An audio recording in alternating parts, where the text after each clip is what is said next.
Hello, YouTube. It is ZiggyNo with Sports Cards Daily. Thank you for checking in. If you haven't already, can I ask you to please subscribe?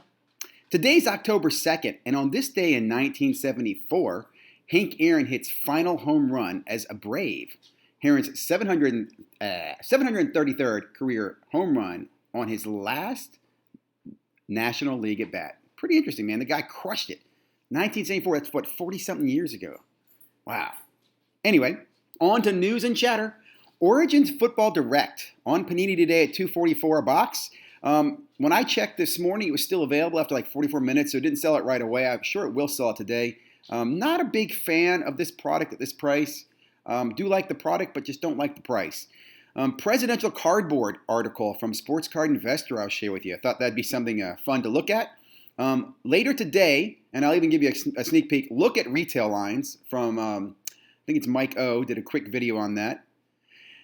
Hobby news and notes from Baseball Card Collector, Investor, Dealer. And then Slab Stocks 101 Friday, man. They're going to be dropping a whole bunch of more content today, free content. In fact, I will tell you, when people ask me information about, how do you do this or where can I find information, I'm currently pointing them to Slab Stocks 101s.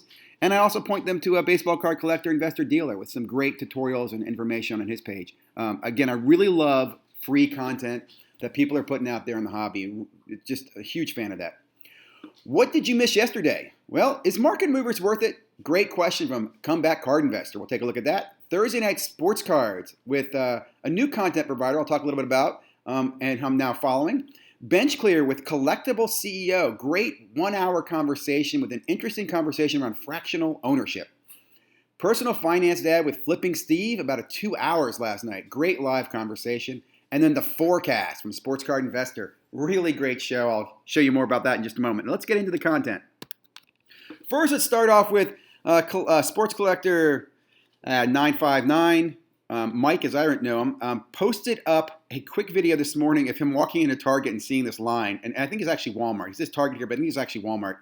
And it just makes me think to myself, are all these guys, what are they thinking? Like, are they thinking, I'm getting some of that. You ain't taking it all. I'm getting at least half. Like, there's like 8 guys in line here, man. And I understand. I've walked in and I see a line like this, I just walk away. It's just not worth it. Like, I understand, but I understand. What are you guys seeing? Is this ever going to stop? Is it continuing? How is your retail in your area? Anybody able to get it? Any stores not allowing it, Just curious what's going on. Feedback, always appreciate it. Now, next over to, look at this. We're going to check this out. Refresh again this morning as I'm recording today and see it's still available. So, Panini Origins, again, $2.44. Let me just tell you that this box used to sell for $120 a box last year and the year before, which means, and that's suggested retail price last year and the year before was $120. So the quality didn't go up in 1 year, which means this box probably allocates at around $50 a box. So I'm not a fan of this product. I think it's pretty. I'd buy singles, but I'm just not a fan of buying the sealed wax on this. Give me your thoughts. What do you guys think? Are you guys chasing Origins? You like this Origins? What do you think about the prices? Are you like Panini Direct? Did you get any? Give me comments. Sports Card Investor, dropping new articles. Presidential cardboard you should elect now to invest in. I think this is a pretty interesting article. Now, I'll be honest with you. I did buy the set back in 2016 of the Hillary and Trump cards, which I actually had graded. And it's funny. I'll be honest. Okay, I got those cards, sent them in grading. Most of them came back 9s and freaking 8s. Okay, I think like 2 10s out of the 12 cards that I graded, and none of them have sold for me. I've had them on eBay for a while. I'm hoping to even get back the grading fees at this point for them. So I don't know if it's an investment. He goes in deeper about talking other cards and some of the older cards. I think it might be a good investment, but I'm just letting you know. I think also too, remember, man, this is hate. Like, you're either going to love one candidate and you hate the other. So people don't really want the whole set. They want half the set, or they only want the guys they like. So just my thoughts on presidential wax.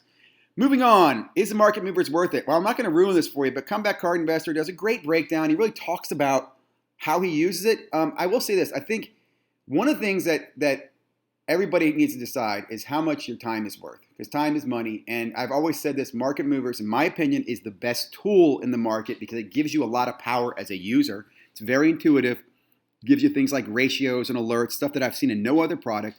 But most importantly, to me, it saves time. So I like market movers. I subscribe to market movers, and I do recommend it. But I don't recommend it for everyone. As Brad says here, there is a limit. If you're only buying, $50 in cards, no, you shouldn't spend $50 a month in a tool, okay?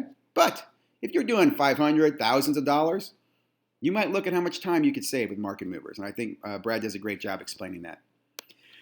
Next up, great conversation last night, Thursday night sports cards. Had a guest on there. Anthony is the gentleman's name. Really enjoyed this. So Anthony played college basketball for Wake Forest, and now he plays professional basketball in the Philippines. So how freaking cool is that, right? So Money Malone Mindset had him on the call, or on the chat last night, live stream. Great conversation, asking questions about what he does, how does he buy and sell overseas, what's it like being in semi-pro. He played college with John Collins. So he's friends with John Collins. What does he see in the hobby? Just really cool, exciting stuff. So really like the video. And again, I'm also now subscribed to Anthony's channel and looking forward to sharing his content with you guys in the future.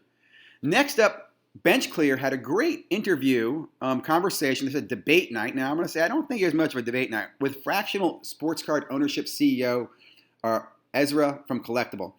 I'm going to be quite honest with you. I walked into this. I wanted to hear all the good things about fractional. All I heard were the same concerns I've heard from other people in reference to Rally Road and fractional. Personally, I don't like this system at all.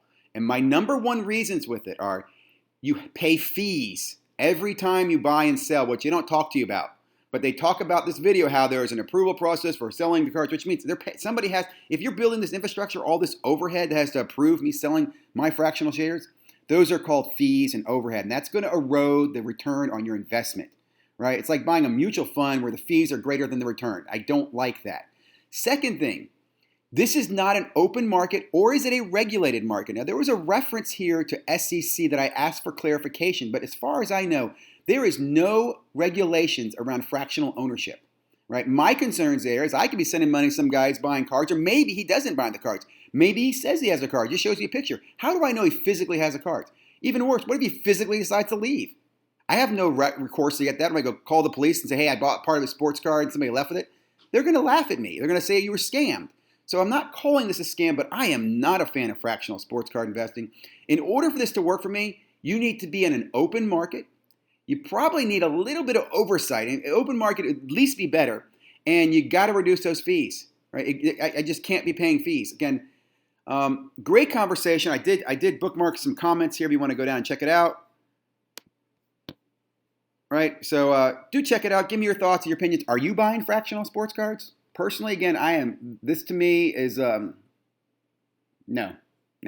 I'll leave it at that. No. Next up, Sports Card Talk. Personal Finance Dad had Flipping Steve on for 2 hours. They talked about everything, man. They talked about baseball, soccer, football, everything.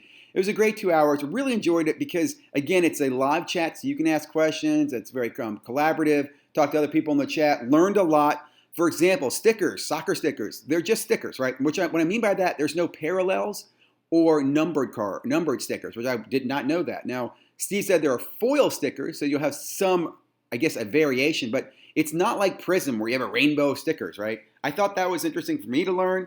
They talked a lot about, what's going on in the hobby. Again, really, really like the show. It's a lot to take in, so you digest it in parts.